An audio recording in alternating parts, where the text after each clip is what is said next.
Hi and welcome back. Today I'm going to show you how you can use your existing scroll forms to make a larger scroll form. So what I have here on the screen is my standard number 4 scroll. It's the one scroll form that I use the most. I'm not going to go into a lot of detail about how to develop this scroll form because I've done that in other videos, but in this example, I just want to show you how you can use this form to make a larger scroll form. Say you need something that has a larger starting radius to fit into a design that you're working on. You don't need to set up that whole scroll form from scratch. You can use this scroll form and simply add the quadrants that you need to the outside radius to get the size of scroll that you want to develop.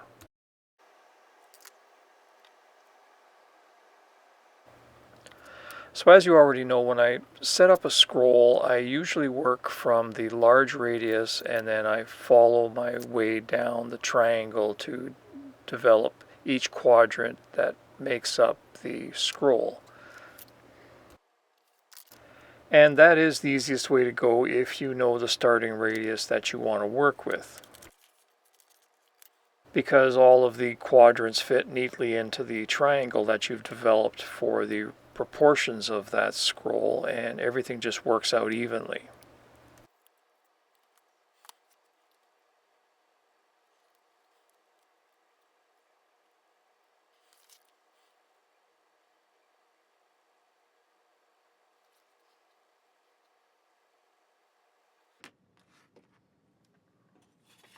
However, if I extend the arms of this triangle off to the left, I'm going to be able to calculate which radiuses fit in that section of the triangle,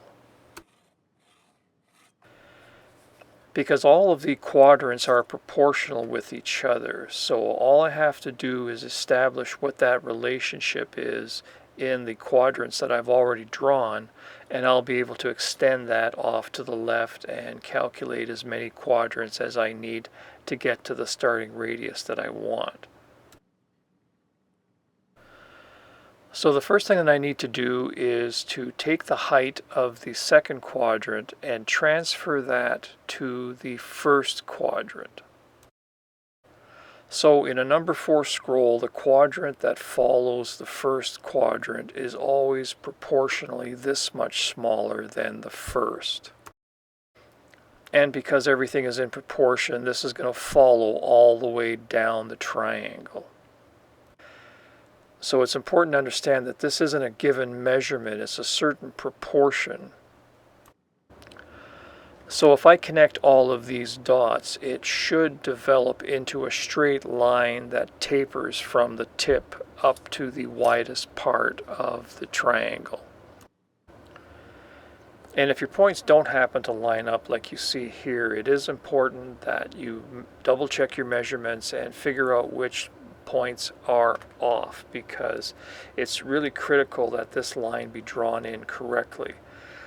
One of the reasons I develop my scrolls from the largest radius down to the smallest radius is because any inaccuracy tends to diminish as you go down in size.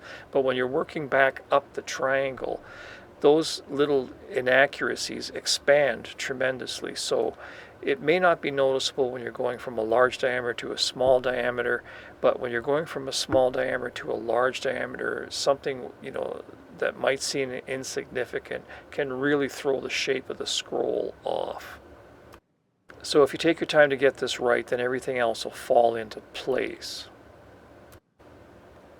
And this is another example of how important it is to keep track of what you're doing. Keep notes, write down the starting radius that you use to make your scroll form, because if you don't have that, you're not going to be able to do this on paper and simply draw a radius and add that section to your scroll form. You're going to be doing a lot of messing around and trying to figure out what radius fits. Okay, so I have the line corrected now, so I know that the starting radius for my first scroll is going to fit on this diagonal line off to the left here somewhere. And then once I have that established, I can extend my compass up to the top line of this triangle to figure out what the actual radius of that quadrant is going to be. And then I can just continue that process until I get the starting radius that I want, or I run out of paper.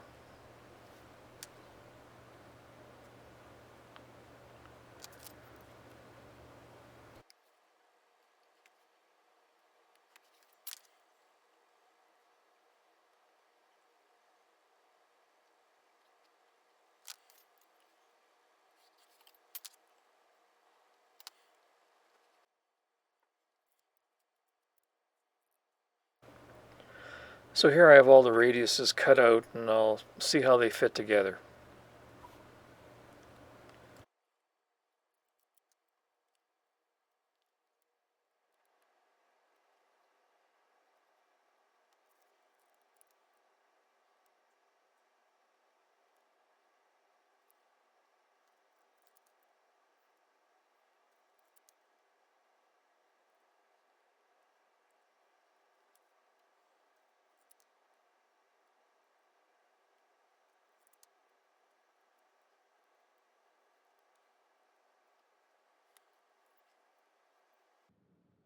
So here you have all the quadrants for your new scroll form. Now when you build your new scroll form, you will need to transfer this pattern onto a piece of sheet metal or something so that you know where you're headed with it. But you'll be able to use your existing scroll form to shape the hardest part of that scroll, which is the center. And then when your scroll form runs out, all you'll need to do is bend the outer section of the scroll form to fit your new pattern. Hi, I'm Dennis, and thanks for watching. If you're interested in supporting this channel, the simplest way, of course, is to like, comment, and subscribe. If you have questions and you want to contact me directly, you can do so by emailing me at either one of the addresses that I have listed here. It may take me a couple of days, but I will get back to you.